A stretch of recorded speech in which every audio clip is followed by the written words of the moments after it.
kokama. Çoşk etme ha. Adaş gitkenle apam orayısın. Sen kandan unutasın bilmeyin ben bir kişinin için. Şunçalık sultan Ömer'in karı oturduğunda bana tam ben şu seni tiktegen boyunca ya böyle de olmaz.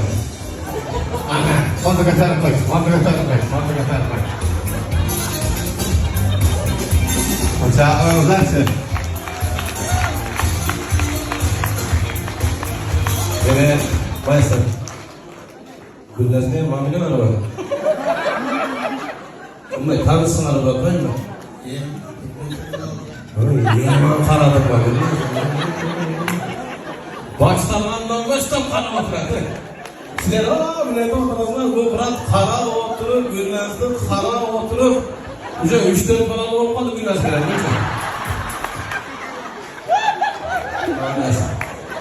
Kimlerle geldiniz?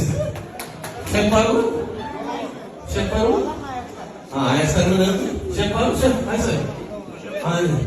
Ayşe, bunu muhabbet coşkuna durma. Bu taşlar nereye getirir? Evet, boş ver. Gülnaz gördün mü? Asemliye dır dağıtarsın. Duruyor senden 4 kural var orada.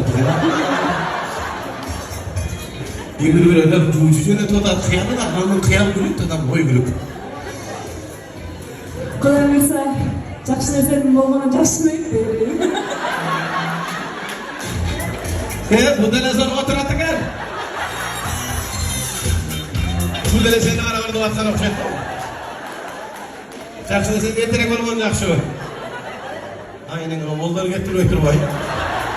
Şunday kızda mıday? Ben burada Gırdan Cüygan'da konsertte diyorum. Mıday çoğunluğu koyup böyle söyleşmesinden.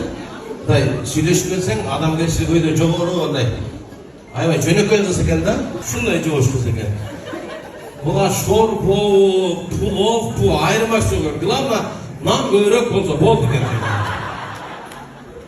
Şunday jönököy kızımızga bir kol çalapmanızlar koyunuz. Şunday jönököy dönüyorlar var. Şunday jönököy üçün insanların bir kol çalaplar.